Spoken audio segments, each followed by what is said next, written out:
All right, we're joined by the one and only Jerry Hatfield here for a National Strip-Tillage Conference presentation. And Jerry, you're going to be exploring how strip-till fits into the soil health puzzle.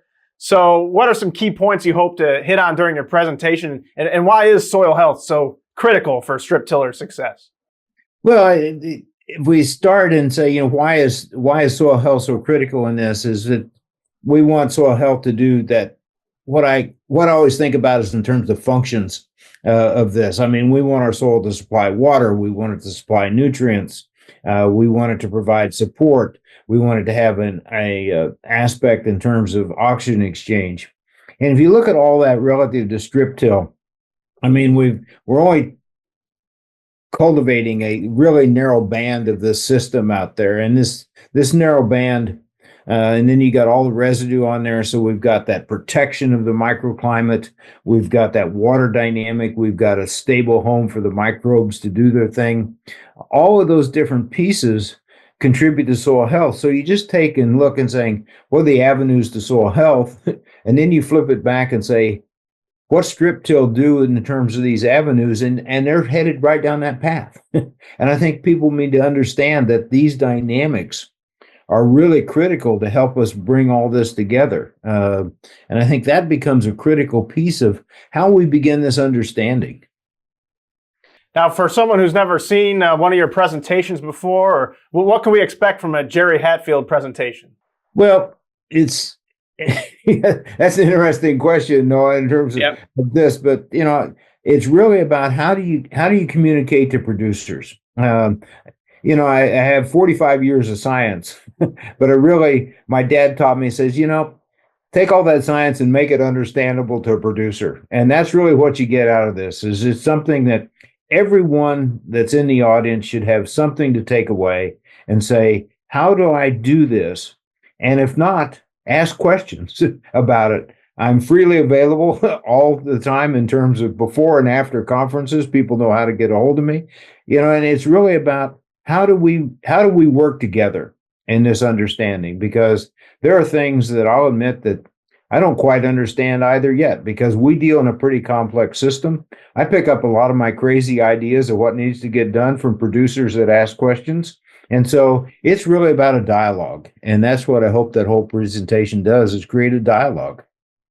Yeah, I've seen your presentation before, and you do a great job you'll share some, data and charts and some things that are normally pretty complex. You do a really good job of taking that complex data and information and transforming it into a story that's understandable for farmers. And that's what I hope, is that's my whole goal, is to make it understandable. When I retired from USDA, people asked me what I was going to do. And I said, I'm going to help agriculture. And to help agriculture is you have to really work with agriculture. You can't just stay above it and say, well, it's there. You have to get your hands dirty, so to speak. But you also have got to pay attention to what is going on and really explain that, and not be afraid to say, I don't know. I don't know how some of these things work, but together we're going to figure them out. Now, I'm going to put you on the spot with this one, but in all of your research over the years and trials that you've studied, is there anything strip-till related that you learned that was an eye-opener, or any big thing about strip-till that surprised you that maybe some people might not know about? Yeah, I think the one fascinating thing about strip-till is how uniform that crop is in strip-till. We did some studies where we took that magic 17.5 feet a row, to get that 1,000th of an acre, and we measured every plant in that 17.5 feet. And in strip-till, those plants are the most uniform of any system that's out there. I mean, and that's really where we create a lot of the dynamics of high yielding system, high performance systems, high profitability systems, is uniformity among the plants. That surprised us in terms of this, and that stays with me to that day, is that we love to do strip-till for the fact that we go out and do emergence counts in one day because they all came up at the same time. Everything else, you got a plant here, a plant there coming up, so I mean, that's the thing that surprised us, is uniformity. Well, looking forward to learning more of some of your top takeaways during your presentation. But you just touched on it moments ago about having the open dialogue with farmers and coming together and sharing information. So again, at a conference like this, you have beginners, you have some people who have never strip tilled before, who are thinking about getting into strip till. You have the veteran strip tillers. It's really this big mix. So just how valuable is that in your experience when you go to these conferences and you have all this mix of people that sharing ideas? I think that's extremely valuable, because one of the things that I hope that people do is that and I'll ask at very front, how many people have been doing it for a long time? How many people are here to learn? How many people have tried this and have questions? And so that by looking at that in the audiences, maybe they create their own dialogue among themselves, ask questions among each other, and everything else.